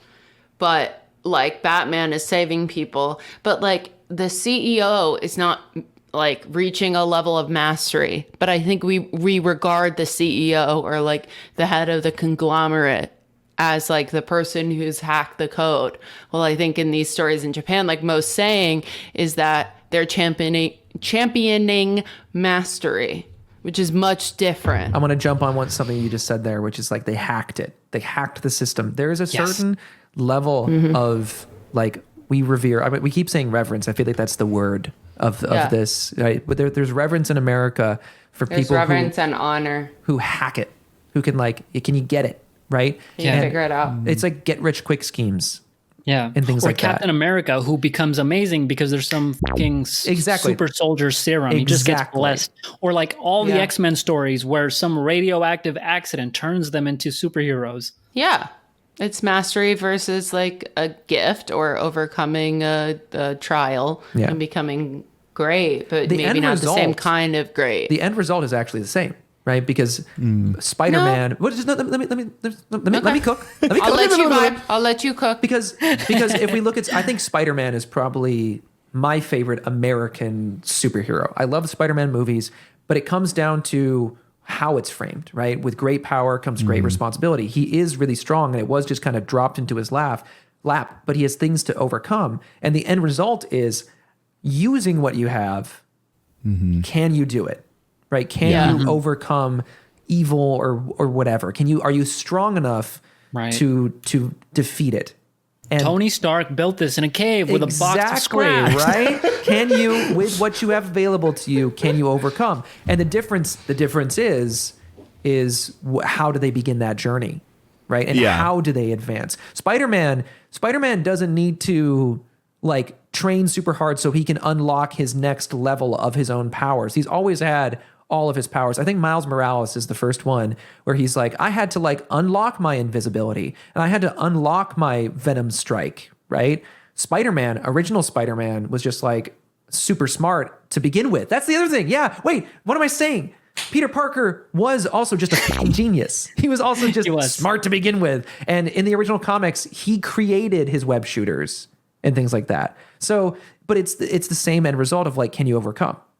And in anime, it's, well, I work so damn hard. I get so strong. I unlock these abilities. I find the ability, as opposed to in America, it's like, I invented it. Yeah, last night. Like that's Batman in a nutshell. It's like, well, good thing I have my bad guy defeater that I invented last night. You know, it's like I have a solution. It's Americans are solution based, and that's and they have their technology and they've solved the problem. Yeah, I had a thought about this, but Mo, I don't know. I don't want to cut off any other points that you wanted to bring up. I know tangents left and right. No, my next tangent is going to be asking, and it's my last one. Is what would Jiro would Jiro still be Jiro if he went through therapy and processed all his shit? Would he still have turned out to become the greatest fucking sushi chef in the world? I don't know. I think that is a really interesting thing that are you telling the listeners to not go to therapy? No, I think this is holding you back. Yeah. This is an interesting question because I think this is actually kind of what I wanted to talk about anyway. Okay, cool. Great transition. A lot of people, US and Japanese, glorify the sacrifice and the struggle when it comes to the artistic process. Your health and your success, I don't think are mutually exclusive. And I think that's generally what we see as the difference between our cultures is we can lambast American culture. There's so many things wrong with our culture. However, what I think is so great that is in contrast to Japanese culture is that we look at not work really hard. Well, yes, work really hard, but first and foremost, what makes you you? What makes you special? What gifts do you have? And then you take that egg or that seed and then you nurture it. You expand it, you master it, you put it out and see where it takes you. When instead Japan is like, it doesn't really matter what you're good at. It's like, no, this is what we do and you're going to do it well, which like Christian said, same endpoint, but different way of getting started. So I think what the difference is like, I'm sure like this is a classic example of like Japanese immigrant families or just Asian immigrant families. Like when like the stereotype is that the parents want you to become like a doctor or an engineer or like a safe career, when the whole point of coming to the US is to do what you actually love and what you think you're talented at or have new opportunities. So I think with Jiro, it's amazing for him because I think he probably didn't need a lot of processing around his work because that's what he loved. Like it wasn't like he was like, I think certainly sometimes he probably shouldn't have started a family if he wanted to work on this, but overall he gained a lot from this lifestyle. But I think the problem is not everyone is like Jiro. Not that they don't have the capacity to be as great as him, but they're not going to work the way that he does. And I think like that showed in his parenthood is that he assumed that this is the way you do it. This is how you become amazing. When people are so different, the way that they achieve greatness is going to be different. So I think to answer that question, I think he probably would have done it either way. And that's why Katie's question about like what happened to him after he was 9 is so fascinating, because he didn't get like spend much time with his parents. So like where did his values and stuff come from? Bingo. It must have been from Japan and from the other people he was spending time with, but there's a giant question mark in the form of who the f- raised you, man? That just made me, Mo, that comment almost made me cry. I'm not even joking. Like you just pieced together something so interesting, right? Where did his values come from if he wasn't literally raised? It came from Japan. That's such a beautiful, like that makes me want to cry. Like I can feel myself like get misty eyed just saying that. Cry, Chris. Do it. Sob. Monkey Man. By Dev Patel, the new movie. Yeah, but that's such a beautiful, beautiful thing. Now playing. Literally. We're sponsored. No, we're not. I wish. Yeah. I love you, Dev. Wow. Sorry. Return my calls, Dev. Exactly. Return my notes that I send you. Oh, I do want to say something about Grant, what you brought up about having an egg inside you that you grow in America versus in Japan. I just watched Alien, and it was so good. I haven't seen Alien. I haven't seen Alien. I need to see it. Yeah, you do need to see it. Anyway, Mo, sorry, continue. So I feel like that is basically an extension of the individualism versus collectivism thing, absolutely. Right? Of like in collectivistic cultures, the egg is the egg that everybody is growing, I guess. And it's like basically in the middle of a circle of people, if you want to visualize it. Yeah. And so that's the egg that everybody wants to grow and say, okay, go into these jobs because we value it and we think it's important. Whereas in America, it's like, what are you good at as an individual? Yeah. Yeah. Yeah. And I don't think there's necessarily a wrong. It's just different. It's just different. And like we saw with Jiro, it worked amazingly. Like I don't know if he had like the greatest childhood, but like he found success and like satisfaction through it. When someone like me, I would be part of that missing group if that was the way I live my life, because that's not who I am. Yeah. And I love that you said he found solace in his work, because that to me like reminded me of the fact that he was a bully, right? He was a bully, and like his parents were not there. Part of it may be that he didn't have a place for him to like properly express his emotions and also like have comfort in the form of, literally having parents is like the lowest bar you can have. But like it seems like him finding meaning in work like saved him in a lot of ways. Yeah. I would love to do a side by side of him and Miyazaki, just like because they were raised like similar-ish times. That's like Jiro's older. But yeah, I'd actually want to see if there's a documentary on Miyazaki, which there almost certainly is. There probably is. Yeah, that'd be dope to watch as like a sister episode to this. Or as they said in Drag Race, These eyebrows, they might be, I don't know if they're going to be sisters or twins. They're neighbors. They look nothing alike. They're neighbors. That's so funny. You can cut that out. That was kind of stupid. No, I think this means we're in the green room. Yeah. Go, I'm doing a little, I'm typing up a little. Our cat is so mad because he was supposed to get dinner an hour ago. Hello, everybody. It's Christian live from the editing room. I've recorded this like 18 times. We realized after we finished recording this episode that we never actually formally explained what the different sections of the documentary are that we keep referring to. So like tangents, green room, what's it all mean? So there are a total of 3 sections in this podcast. There's the discussion about the documentary itself. There's our tangents section, which is the little rabbit holes that we each individually went down after watching the movie and doing our own research and da-da-da. And now we're entering the green room, and green room is just anything. It's we've job's done. We're good. We wrapped up our discussion, and now we just want to talk about anything. It's yapping time. So that's what we're doing now. We're heading into that. Okay, that's all. Thank you. Goodbye. Yeah, he probably is. He might also just be asleep. So who knows? Meow, meow. Who wants to go first? Somebody else. I'm typing up something. Brent, go ahead. I really like games and tech. Really? So I have 2. Yeah, I know. It's crazy. I'm just saying for the audience who don't know me. I'm a big fan of tech and games. And so first thing. Wait, Tekken games is in the fighting game Tekken? Tekken. Love Tekken. No. No, tech Tekken. and games. I'm not good at Tekken. Either way. Terrible at Tekken. I have 2 different pieces of tech that I'm super excited about that I have coming soon. Firstly, I love keyboards. I have 4 right now, and I have a 5th one that I'm super excited about that's coming because it's wooden. The board, the case itself is wooden, and I'm putting ceramic keycaps on it. So it'll be like a dark brown kind of wood with a green ceramic keycaps. Feels like it's going to be satisfying to touch. Ooh, yeah. Grant, I don't understand why you have not gotten Katie, hot on mic, this game. Hot mic. I don't understand. Sorry, I got really excited. Yeah, you're like, just cut that.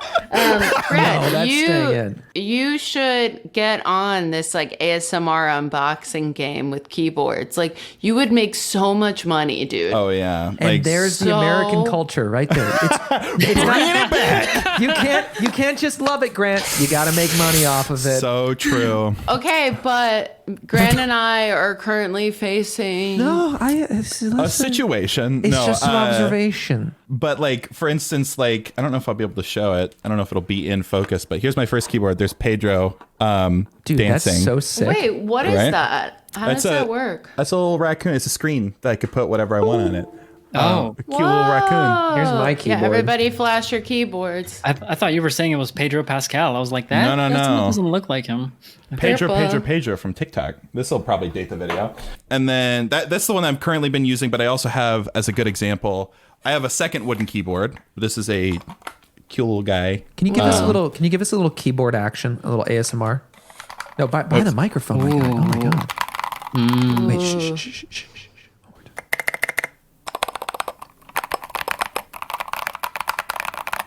He's a natural. That tickles. That's great. That's one of my favorite keyboards to type on. But like, I just love them. They're great, and I'm so excited about this new one. It's like custom CNC milled.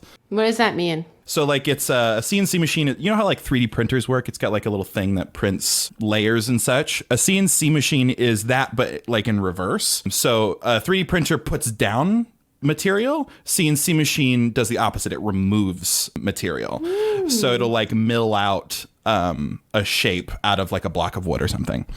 Whoa. So I'm really excited about that one, and I will be showing it off when it's done, because I also have to like lube switches, and like there's a lot to do when it comes to building a keyboard. But, and on top of that, not just that, but also the Steam Deck OLED I have coming in a couple days, and I'm super excited. Just giving some CNC reference video here. Oh, So very cool. yeah, it's high precision as well as the key there. Is you can get very, very thin bits that will drill out and like it's yeah. So sorry, what does this machine do? This is a CNC machine, and it basically, as Grant was saying, it's a 3D printer, but in reverse. So it's you'd have a block of something and you want to say like create a pyramid out of a block, right? The CNC is going to pass through and remove material. Oh, it's a sculptor. Exactly. Yeah. Exactly. Yeah. But it can I get still don't understand 3D printers, really. I need to watch a video. it can get so precise. Like it can be incredibly accurate. I remember this moment where we were in LA and Grant needed my help to push down a piece of styrofoam because he hates the texture. This ceramic keyboard thing that you bought, it feels like it's the complete opposite end of that spectrum where it's a texture that you really love. Is that I true? love it. Yeah. Especially because like ceramic, it holds temperature different. So most keycaps are plastic, but ceramic, of course, is going to feel different. So like if it's cold outside, the keycaps will hold a cold temperature, which is super nice. It feels really good. And like they're smooth and like, I don't know, it just feels like really nice.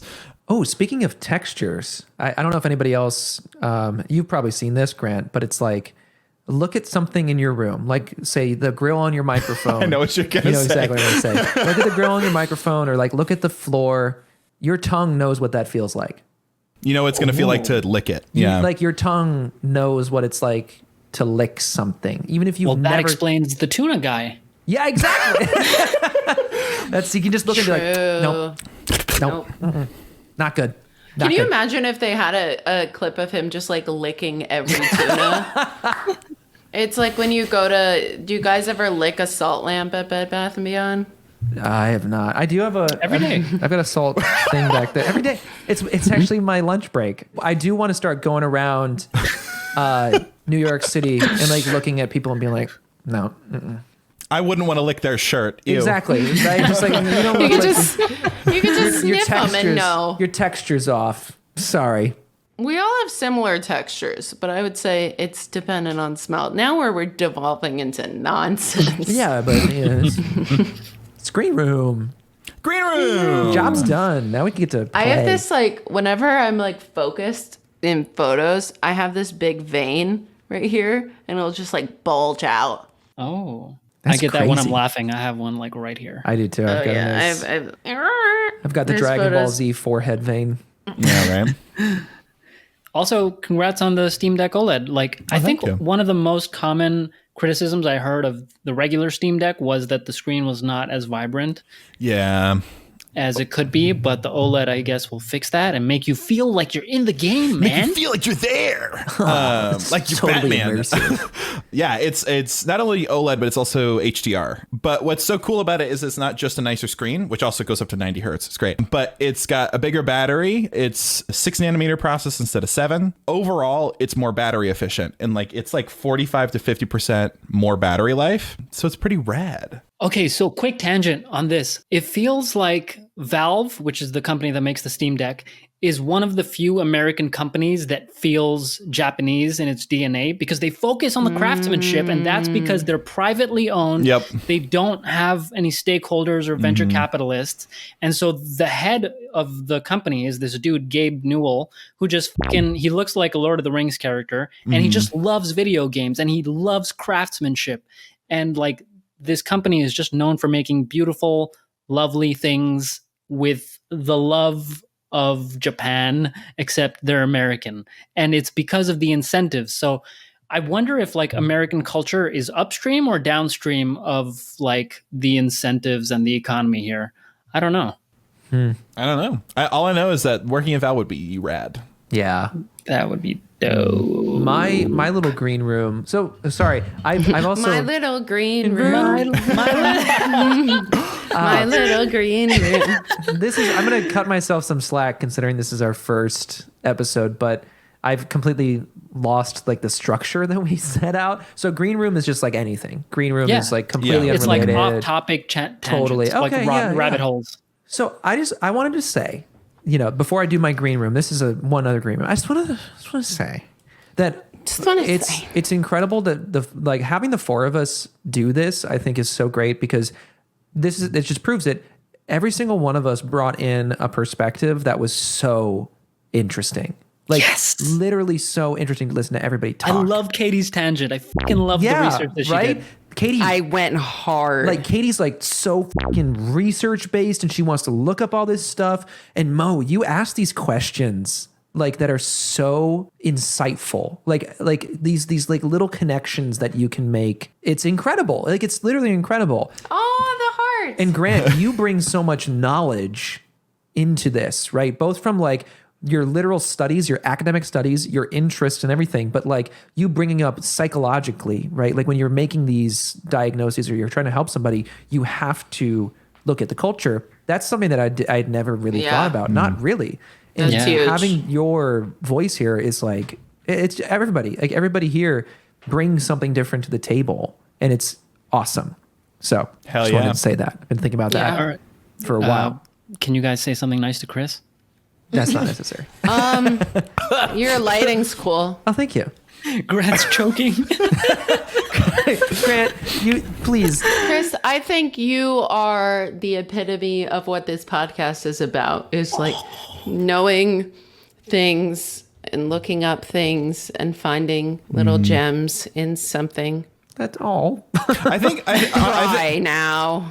I think like you might be the bit of the emotional center of it, because it seems like, at least with this one, Jiro definitely touched your heart. Yeah. Yes. And talking about what it Cue Mo's means. heart. Yeah, right. How it touched you and how it affected you. And I think that's really important. I am a Cancer, so that Same. That- That doesn't mean anything. you're like shut the. Not only Yeah. are you the emotional center, you are also the sounding board and soundboard. We don't do sounding, but soundboard. I need to get way. There we go. I love that you picked this documentary. I love the passion that you brought like into it, because like you were the one to, set the tone for it.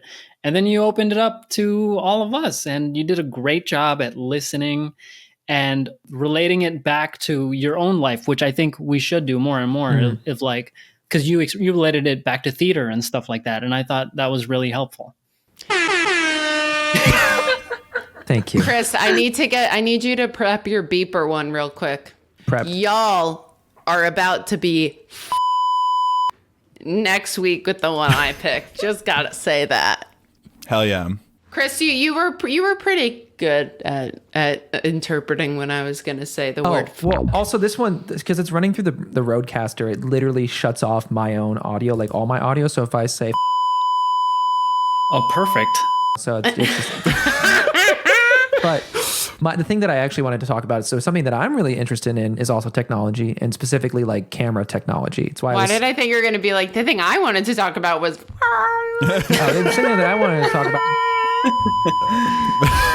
And that's how they make almonds. It's really fucked up. No way. That's crazy. I don't believe when I say no, I love camera technology and just like keeping myself up to date. And there was was it CES? There's a recent trade show. NAB. Thank you. Yeah. And Black Magic has announced some like really cool stuff. So Black Magic is like pushing the industry forward in regards to camera technology. They make DaVinci Resolve, which is an editing software that's an industry standard, and it's incredible. It's like an incredible software. But they announced three new cameras technically, but one in particular, which is going to be like next level. They have announced a 17K camera. So not 4K, not 8K, not How you 4K, do not that? 6K, not 8K, not 12K, 7K. And the idea is that it's going to be... did 7 you or say 17? 17 or yeah, 7? sorry, 17K. Okay. I did say 7. Get your 20 Wait, but- terabyte SSDs ready. Yeah, But why isn't it 16? That bugs me. So the I'm reason... like, give me there's a reason. round number. There's a reason. And the reason is that Even number. the sensor is going to emulate IMAX and like VistaVision. Like it's a massive sensor in a very specific aspect ratio. So IMAX is becoming accessible to like So- regular filmers? So here, this is the thing though, and this Filmers. this is also what's incredible. Sorry. No, you're totally I right. love that. I'm gonna name. There's no current pricing available for the 17K, but the other camera that they announced is the 12K. It's different. It's like a little bit different. Still very high quality and a massive full frame sensor. That one is going to retail before tax $14,995. So $15,000. That steal. seems like a lot. right? I'm going to put my severance towards seems that. like that seems like a lot. Then you look at how much a ARRI camera costs, which is 60,000 to like sometimes I think 100,000. Like their large format. Let me see, is like. And what's this usually used in? Like major motion blockbusters. Like you know what I mean. The ARRI is like the industry standard for like there's like. For professional filmers. Exactly. Like Hollywood professional filmers. Hollywood films an ARRI and Sony Venice. But an ARRI camera, just for the ARRI Alexa Plus 4K. So this is just 4K, not even 12K. The 4K body is $74,000. No matter what, Blackmagic is going to release this camera and it's going to be less than some of like the industry standard cinema cameras out there, and it can shoot in IMAX. It's wild. Like IMAX is about to become accessible to indie productions. It's crazy. Huge. It's wild. And what's so incredible about that is, and this is if we're comparing it, that's one thing. But the biggest thing is then from an actual budgeting standpoint, you can then put money elsewhere, right? If your camera can get you IMAX quality for $20,000 and you have a budget of 10 million, which is not a lot, not in the scope of Hollywood, then you can do like, think about what you could actually put that money towards. If it's not like big name actors, what about like a really cool location? Or what about like something that I miss in cinema is scale, like live scale. I think that's why I loved Dune Part 2, because the crowds were real. Like seeing that many bodies in space captured like that is amazing. So like the indie filmmaker with a budget of $10 million could hire a bunch of extras for a day and get whatever you know what I mean? Like then the possibilities grow from that. I'm so excited to see what happens as a result. And there's so much cool stuff happening. All right, that's my little nonsense. Cool. Not nonsense. Fuck you. It was interesting. Some sense. I have two, but I'll go through them quickly. Okay, so the first one is I finally watched Conan O'Brien on Hot Ones. Yes. And I haven't We seen it didn't yet. see it. Oh my Chris, God. Oh my God. We have to see it after this. You should totally see it. It's so And good. You can also watch some like follow-up clips from his podcast. If you go to his YouTube channel, there's like, he does like some debriefs talking about the behind the scenes and stuff. And he, to me, felt like a different model to Jiro in terms of mastery. He seems very well adjusted, very healthy in all the traditional, like with the Western values that we have. He strikes me as a good father, a good person, somebody that did not necessarily obsess over this thing and only this thing since a young age. I think he only started when he was in college at Harvard. He like joined like he started writing and then doing comedy and stuff like that. But he strikes me as someone who's lived a full life. Like he genuinely is someone that I could recommend to a friend as like a role model, because he's like funny, he's emotionally intelligent, he's generally intelligent, he's successful, but it feels like he's built a life in a way that rewards, like, I don't know, being mentally healthy. I think he's the epitome of like achieving excellence, but that wasn't necessarily the goal. The goal was to enjoy it, and then that's when you achieve it. Yeah. Because he's an I'm excited amazing, to one watch of the now. best comedy writers. He's Yeah. amazing. And he's been around so long, and he's still like, I haven't found any like dirt on him or anything like that. Like, how many people can I you say know. that about? I know. Like, I was thinking the same nowadays, thing. you always have to separate the art from the artist to some extent. But he's someone where I'm like, yeah, I could, like, he's a role model, and like, there's almost, I can't find anything bad about him. He's like genuinely a good person and really successful in his career. Yeah, that was John Mulaney for me for a long time. I mean, like he still is like a pretty good person, all things considered, except he cheated on his wife, and that's the whole thing. So I think not that we should be comparing people's bad decisions to each other's, but of all the comedians out there and their transgressions, I'd say that that's probably a lesser transgression. And I still view him because he talks about it and he's not afraid to admit that he fucked up and that he made that mistake. Yeah, and he struggled with addiction. Exactly, too. and don't even get me started on the coke addiction side of things. And you just have a recipe for disaster. And again, he owns it. I think that's the biggest thing, is that he owns it and he knows that it's like a fucked up thing that he did, and he doesn't look at the general public reacting to what he's done as unreasonable. You know, that's the key difference there. So You guys should watch the Nick Kroll special. I Nick love Kroll. that special. I love it so much. I poop out of the bottom of my back. for anybody who has not seen it, that's going to be a wild statement. That special is so funny. Yeah, It's so good. Mo, you should watch it. you should. I will. Is it on Netflix? Netflix. Sweet. All right. My second one is, there was this article called Nearsightedness is at Epidemic Levels and the Problem Begins in Childhood.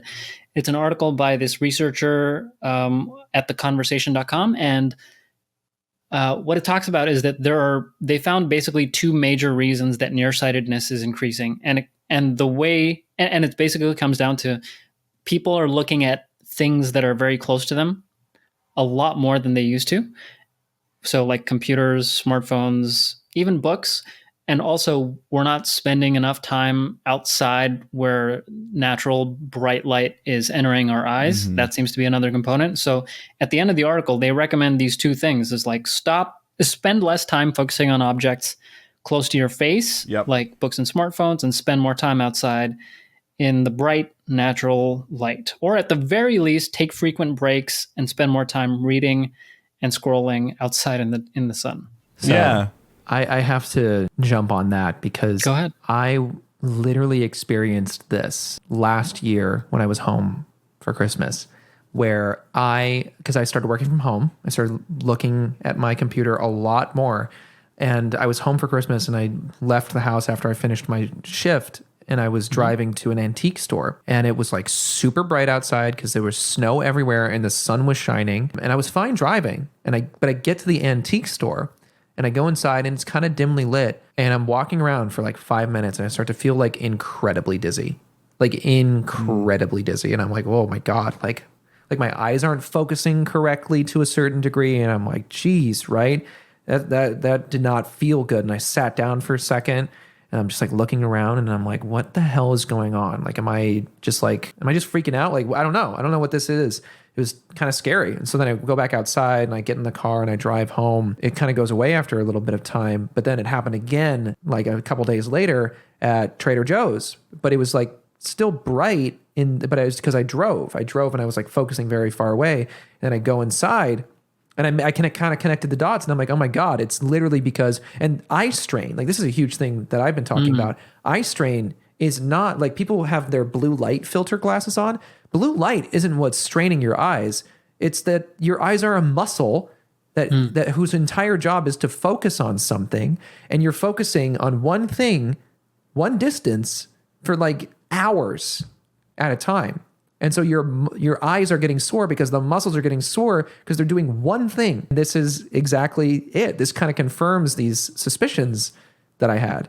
So I'm like actively some days like trying to like look out my window at the leaves on the trees outside. You know, I'm trying to mentally touch grass throughout my day.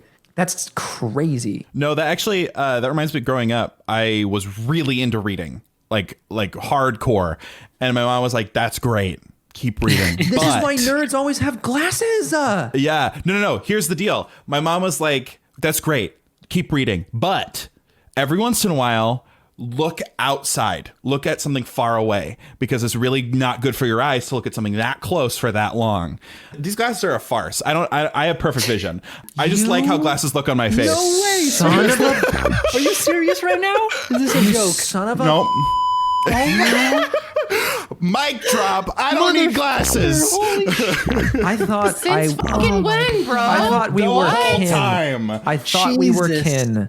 No, I just like how it looks on my face. Bro, you were in Cancun wearing those things, and I was Sure like, was. he's just like me. Soul. They not like us. This is like They Luke, not like I am us. your father type shit, man. What the fuck? I know. I just like, sorry to add some Grant lore there, but like I think that might have been what helped me with keeping vision, was that I was kind of taught really early on, like keep going outside, not just to be outside, but to like look at varying distances, because it is really bad for your eyes to keep looking at one distance. Yes. And that led me down another tangent of like, okay, Katie's so in shambles. what if, so like gamers always look at like the same distance screen, but then like VR is completely different, right? Oh, Because is it? Yeah. the lenses adjust such that you're not actually looking at something this fucking close, because if it were, then your eyes would get strained. You would feel it. And like the lenses in the VR goggles adjust so that you do genuinely feel like you're looking much further. Grant, you've experienced this on the Quest? Yes. However, actually, I think this might be counter to your point. I was going to Go ahead, say. It is actually frowned upon for kids under the age of 13 to use VR, because it can actually negatively affect their eyesight, because it's so close to them. So it's like, I don't know if it's causing negative strain, but it is so close to your eyes that it ends up like really fucking it up. So That, yeah, it may be true, but from what I've seen, it's mostly just because they haven't studied it long enough to be able to recommend it to kids. That makes sense. Because the reason I brought that up was because, like, based on this hypothesis that I had, like, would VR be healthier for your eyes than regular gaming? I looked for anecdotes, and it's just anecdotes. It's not science yet, but I found like 10 different Reddit threads where people reported experiencing sharper vision after they started gaming in VR. That's wild. It's fucking ridiculous. Wait a minute. right? So, okay. Because I've had the opposite experience. I like Oh, interesting. Yeah. I like this conspiracy rabbit hole we're going down, and I'm going to pile on. I've been like, can I fix my vision? Because I also genuinely feel that my vision's been affected by the fact that I am a gamer, and I spend a lot of time staring at screens and hardcore gaming with the boys and drinking a ton of Mountain Dew. So maybe there was Mountain Dew, but where You're not supposed to like, dump it in your eyes. You're supposed to drink it. Oh, that's what it was. Sorry. No, but it's like I try to like actively focus on various points, and then I try so hard to focus on something that I can't focus on without my glasses. Yeah. But I like really like think about it. I think really hard, and I try really hard to focus on like the leaves on the trees and stuff like that. But it's never worked. You know what I mean? Like, so if there is, that'd be so cool. I've really considered LASIK. I've like really considered getting LASIK. He can't put contacts in. He's afraid of contacts. Here's a little bit of Christian lore for you. I have Not the religion. no, yeah. Dude, actual Christian lore goes so hard at the same time though. Like I'm I talking wish like, there was an anime around like Bible stories. I think there I is. would watch it. It's There's called, a manga. well, there's It's also terrible. a show called Bible Man, which I grew up watching. Bro, same. That's right. We talked about Was this. weird. Bible Man. Miles, what was his name? Miles Peterson had it all. Wealth, Yeah, I think it was Miles success, Peterson, status, but something was missing. So, Christian lore, sorry, just had to jump on that. No, hold I was on. gonna talk about my eyeballs. I know, but this is important. Miles Peterson had it all. What was it? Wealth, Success, status, American values. American values, full circle. Adam's family values. But Anyway, Chris, I didn't want to interrupt you, but No, I just had to point that out. The Christian lore is that I have like major eye phobia and like things with eyes where I don't know where it exactly stems from, but like to the point where when I was in high school and the teachers were like walking around passing out papers, I would literally just like turn away because I didn't want to get a paper cut on my eyeball. Oh, okay. That's Like what you mean. Man. eyes. You can't put You're not contacts scared in. of eyes. No, I'm You're- scared of things happening Or your eyes. to my Can you eyes. imagine? He's like, I was like, eye phobia. Or it's like I can't look people in the eye because of Yeah. eye phobia. Because I had hate a dream one eyes. time where an eye came up. No, eyes are really weird if you think about it. they are really weird, but it's just like things happening to people's eyes, and like when things are like really close to eyes. Like there was this one at Blockbuster. I would pass by a DVD that was like a horror movie, and it showed like a bee just like sitting on somebody's eyeball with the stinger like really close, and I was like, oh, I really don't like that, and I still don't. Contacts, can't do it. I can watch somebody put in a contact, and I can like But like the idea of willingly putting a piece of plastic into my eye, I can't do it. I went to the eye doctor for an eye exam and I was like, I want to try contacts. And she was like, okay, cool. Here's how you do it, right? So you're going to do this and you're going to do this. And I like, even doing this to myself, I'm already freaking out. Like I can like, I'm like, you have that too, Mo? And then I'm feeling it right now. Yeah. And so like, and I tried for like 30 minutes straight. I was like, Chris, you need to try. And he's like, I can't. I'm texting him like, try. I tried I know for you did, 30 minutes. And I would got so close. And then but there's just something in my brain where it was like, nope, can't do that. Nope, you're not allowed. And the reason why, and so now I can already hear people being like, well, if you can't do that, how are you going to do LASIK? Right? What if you do psilocybin and then try? What? That sounds like the worst. Are you fucking kidding? Are you kidding me? Do psilocybin? Your paranoia would like times No, an X. or you'd be like, whoa, like have a great time. That Katie, that is not how For me, it's an hallucinogenics amplifier. work. Katie, like if I can get anxious on weed, right? I can have It's not gonna- I can yeah. have a good time with not CBD, THC.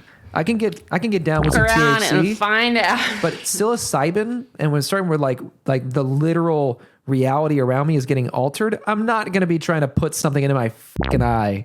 Or maybe that's how While you get the- over it. while You the do it walls while are the actively- This is not world. medical No. advice, people. No, exactly. I have no medical degree. We In knew. fact, I have a BFA in theater. If anything, any brain cells and logic has like left the chat at this point.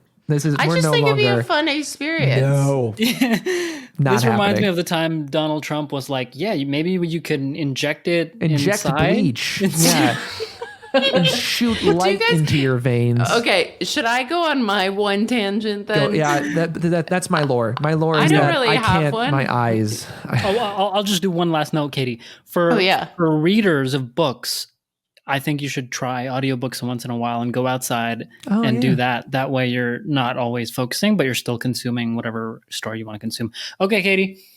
That's great. No, that's a great idea. I don't love audiobooks. My brain is like, I don't have all the details. I will forget. I will get distracted. I didn't have anything for Green Room, but just thought of one as we were talking about this. But today I sent the headline to my family that Robert F. Kennedy Jr. says doctors found a dead worm in his brain. Speaking of injecting bleach into your... He said RFK Jr. has gone to lengths to appear healthy and vigorous while campaigning for president, but he has faced previously undisclosed health issues, including a parasite that he said ate part of his brain. And I said to my family, I go, what the f-? Wait, so our And my mom options, goes, he's a nut job. our options for candidates so far are a crazy orange man, a man who supports genocide. Oh my God, Granite's glitching. Yeah, Grant, and then a man you're who is actually missing, glitching. I know. is literally missing a part of his brain. This is American politics. That's incredible. Not that I wanted to bring up politics. I know. I just thought it was so funny. come on, that's fucking hilarious. That is really funny. Literally there's- pick your poison. Oh my There's god. a dead worm in his brain. Pick your That's one parasite. thing. Well, Yeah, it's like Grant, you're really I also glitching love out. I know. What the I don't know hell is what's up with going that? on. I don't know. I also love how different these headlines are, or these. It's like there's a dead worm in his brain. That's one thing. He claims that a parasite has eaten part of his brain. This sounds like something out of like an I'm like, absurdist did he- musical, like Urinetown. Yeah. You know what I mean? I'm like, did he eat it and then he died in your head? Or did the worm go in his brain and realize this is a shitty brain? I don't want to be here, and then commit seppuku or whatever the Seppuku? harakiri. There you go. No, Harakiri. I like it better that he ate part of his brain and that killed him. The brain had like The brain was the poison. Can I ask a stupid question? Are parasites worms? Not all of them. All I think like, worms are parasites. Worms are parasites, but not all parasites are worms. We have no idea what we're talking about. Not all parasites are worms, and not all worms are parasites. Yeah, so like parasites are the big circle. So that's where this gets confusing. It's like, did he have both? Like, did he have a parasite that ate part of his brain, and there's eating amoeba? also a dead worm? I like to think it was an earthworm that just somehow I found would its love way in for it there. to be like a brain. like was Homer his, Simpson. it was his ex-girlfriend that turned into a worm. Would you still love me if I was a worm? and he said no, and so she turned into a worm and wiggled into his Died brain. in his brain. Anyway, I just thought that was hilarious. That's I think really he's funny. such a buffoon. That's crazy. On that note, Yeah. is Time anybody to else? end this How do we wrap episode. this up? We should end it like Mo and I always do. We go, bye. We should end it in the middle of Katie's sentence. Oh, that's so mean. I think gonna what we cut should it in do the is middle of actually that. cut it on Mo being like in the middle of Katie's sent. Yeah, that's good. That's pretty good. And that's a wrap. Let us know your thoughts in the comments. And leave us a thumbs up if you like this episode. Before we say goodbye, check out the description to know what we're watching next. Thanks for hanging out. Deuces to the disorg. Chris, stop trying to make that happen. No, We don't need branding. I'm just trying to give us something to work with. Stop.